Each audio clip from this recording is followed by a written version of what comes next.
सोर्समिथ village arc में कई सारे ऐसे इंटरेस्टिंग चीज़ें रिवील हुए हैं जो आगे की स्टोरी में बहुत ज़्यादा इंपैक्ट कर सकते हैं। पर जो मोस्ट इंपॉर्टेंट चीज़ हमें रिवील हुई है वो ये है कि किस तरह डीमन स्लेयर मार्क को मैनिफेस्ट करना है। अब ये हमें पता चलेगा हाशिरा ट्रेनिंग आर्क में। तो ये वीडियो में हम हाशिरा ट्रेनिंग आर्क को कम्प्लीटली कवर करने वाले हैं।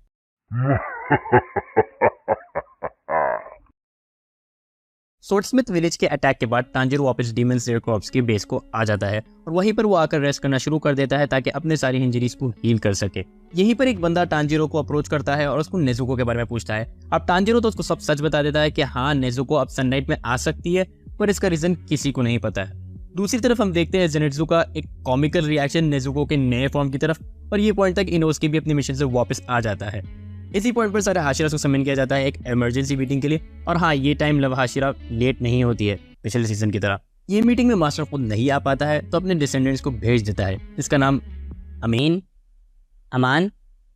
अमाने है। खैर, ये मीटिंग को ज़्यादा नहीं खींचूंगा मैं ताकि हम इंटरेस्टिंग पार्ट पर जल्दी आ सके। खैर, मीटिंग का रीज़न डीमन स्लेयर मार्क का मैनिफेस्टेशन होता है। टोकिटो और लव हाशिरा से यही पूछा जाता है कि किस तरह उन्होंने ये मार्क को मैनिफेस्ट किया है। अब लव हाशिरा है तो उसे कुछ पता नहीं होता है, पर टोकिटो के पास एक बहुत ही लॉजिकल रीज़न होता है। टोकिटो ये कहता है कि उसके बॉडी का टेम्परेचर बहुत ही ज़्यादा था और उसके इमोशंस भी अनकंट्रोलेबल थे, और ये उसके हिसाब से जब ही हो सकता है जब एक बंदा बहुत ही बुरे और इंटेंस सिचुएशन में होता है जहाँ से बच के निकलने का बहुत ही कम चांस है। अब यहाँ पर अमीन ये कहती है कि उन्हें ये बोला जाता था कि जिसके पास ऑलरेडी मार्क है उनके साथ रेजोनेंस में दूसरे जो बंदे हैं उनका भी मार्क मैनिफेस्ट हो जाएगा। अब ये पता चलने के बाद सारे हाशिरास ये डिसाइड करते हैं कि सारे डीमन स्लेयर कॉर्प्स के मेंबर्स को हर एक हाशिरा के पास एक्सट्रीम ट्रेनिंग के लिए भेज दिया जाएगा। इस तरह सारे मेंबर्स के एबिलिटीज़ भी इंप्रूव हो जाएंगे और साथ ही साथ उनके मार्क्स भी शायद मैनिफेस्ट हो जाएंगे। अब यहीं से सारे मेंबर्स की ट्रेनिंग शुरू हो जाती है, of course including Zenitsu and Inosuke. Tanjiro भी कम्प्लीटली रिकवर नहीं कर पाता है, तो एट दिस पॉइंट वो रेस्ट कर रहा होता है। हाँ, बट उसकी जो अपनी निचली ब्लेड थी जो टूट गई थी वो अब बनकर आ गई है रेंगोकू के हिल्ट के साथ। दूसरी तरफ हम ये देखते हैं कि सारे हाशिरास इंक्लूडिंग टेंगन भैया फुल जोश के साथ अपनी ट्रेनिंग शुरू कर चुके हैं। यहीं पर तांजिरो जाकर गियो से मिलता है मास्टर के कहने पर, ताकि वो उसे भी पार्ट बना सके ये हाशिरा ट्रेनिंग के। अब गियो ये बात से एग्री नहीं करता है और अब सबको पता है क्या आने वाला है, एक और अनएक्स। अब ये बैक स्टोरी साबितो और गियो की है। साबितो वही बंदा है जिसने तांजिरो को मदद किया था फाइनल सिलेक्शन को पास करने के लिए। बेसिकली साबितो और गियो एक ही साथ फाइनल सिलेक्शन का टेस्ट देते हैं और गियो वो पॉइंट पर उतना ज़्यादा स्ट्रॉन्ग नहीं होता है, तो वो अपने आप को प्रोटेक्ट नहीं कर पाता है। साबितो उसे प्रोटेक्ट करता है और उसे बचा लेता है, पर वो अपने आप को नहीं बचा पाता है और मर जाता है। यही रीज़न होता है जिसकी वजह से गियो महसूस करता है कि वो वर्दी नहीं है हाशिरा बनने के लिए। खैर, इसी पॉइंट पर तांजिरो अपने अंदर के पेप टॉकर को बाहर निकाल लेता है और गियो को मना लेता है ट्रेनिंग करने के लिए। दूसरी तरफ नहीं, ये देखते हैं कि शिनोबु कानाओ को बुला के उसके साथ प्लान कर रही है एक डीमन को मारने के लिए। अब ये डीमन वही है जिसने उसकी बहन को मारा था। अब हमें टामायो का साइड भी बताया जाता है जहाँ पर मास्टर से एक क्रो भेजकर डीमन स्लेयर कॉर्प्स के बेस पर समन करता है ताकि वो मुजान की बुत्सुची को मिलकर मार सके। अब वापस आते हैं हाशिरा ट्रेनिंग की साइड पर।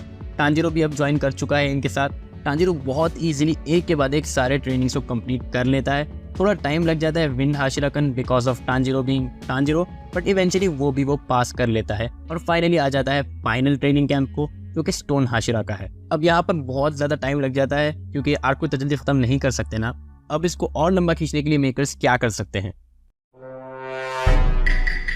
अब ये स्टोन हाशिरा की बैक स्टोरी है जहाँ पर हमें ये बताया जाता है कि स्टोन हाशिरा का रेपुटेशन किस तरह इतना बुरा हो गया था और किस तरह उसने डीमन स्लेयर कॉर्प्स को ज्वाइन किया था। अब स्टोन हाशिरा की सोच बहुत ही डिफरेंट होती है बच्चों की तरफ, बट ये भी हमारे जो मेन प्रोटैगनिस्ट भैया है तांजिरो भैया, वो आकर बदल देते हैं। एंड गेस व्हाट, तांजिरो अपनी ट्रेनिंग भी कंप्लीट कर लेता है ये पॉइंट पर, और उसके पीछे पीछे जेनेत्सु और इनोसुके भी कंप्लीट कर लेते हैं। अब यहीं पर हमें जाया जाता है मास्टर की साइड पर, जहाँ पर मुजान की बुत्सुची आ चुका है और उनका कन्वर्सेशन शुरू हो चुका है, और ये कन्वर्सेशन बहुत ही ज़्यादा लंबा चलता है। मुझे ये समझ में नहीं आता है कि विलेंस और जो मरने वाले साइड कैरेक्टर्स हैं उनके बीच का सीन इतना लंबा क्यों होता है। खैर, ये एक एम्बुश निकलता है और जो डीमन स्लेयर कॉर्प्स का मास्टर है वो अपने घर को कम्प्लीटली ब्लास्ट कर देता है अपने फैमिली के साथ। हाँ, कंप्लीट फैमिली नहीं, अभी 2 या 3 मेंबर्स और बाकी है।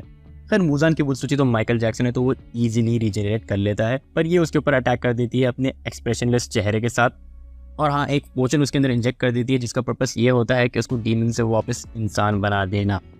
फिर ये पोर्शन के बहुत ही ज़्यादा इफेक्ट्स होते हैं जो हमें ये पॉइंट पर पता नहीं है, वो आगे जाकर पता चलेंगे। फिर ये पॉइंट पर सारे जितने भी डीमन स्लेयर कॉर्प्स मेंबर्स उनको नोटिफाई कर दिया जाता है और वो आ जाते हैं मुजान की बुत्सुची को मारने के लिए। जैसे डीमन स्लेयर कॉर्प्स के सारे मेंबर्स वहां पहुंचकर मुजान की बुत्सुची पर अटैक करना शुरू कर देते हैं, वो नाकिमे को बोलकर अपने आप को टेलीपोर्ट कराने की कोशिश करता है इन्फिनिटी कैसल के अंदर, पर वो अकेले इन्फिनिटी कैसल में आने के बजाय सारे डीमन स्लेयर कॉर्प्स मेंबर्स को लेकर आ जाता है। And that's it. हाशिरा टेरेना तो यहीं पर ख़त्म हो जाता है। यहीं से शुरू होता है इन्फिनिटी कैसल आर्क। मैंने ऑलरेडी एक पार्ट कवर कर लिया है इन्फिनिटी कैसल आर्क का, चैनल पर आप वो जाकर देख लें। जो आगे के 2 पार्ट्स है वो भी बहुत ही जल्द आ रहे हैं, और जो सनराइज काउंटडाउन आर्क है उसका भी समरी बहुत ही जल्द आ जाएगी। ये वीडियो के लिए बस इतना ही। मिलता हूँ मैं आपसे अगली वीडियो में।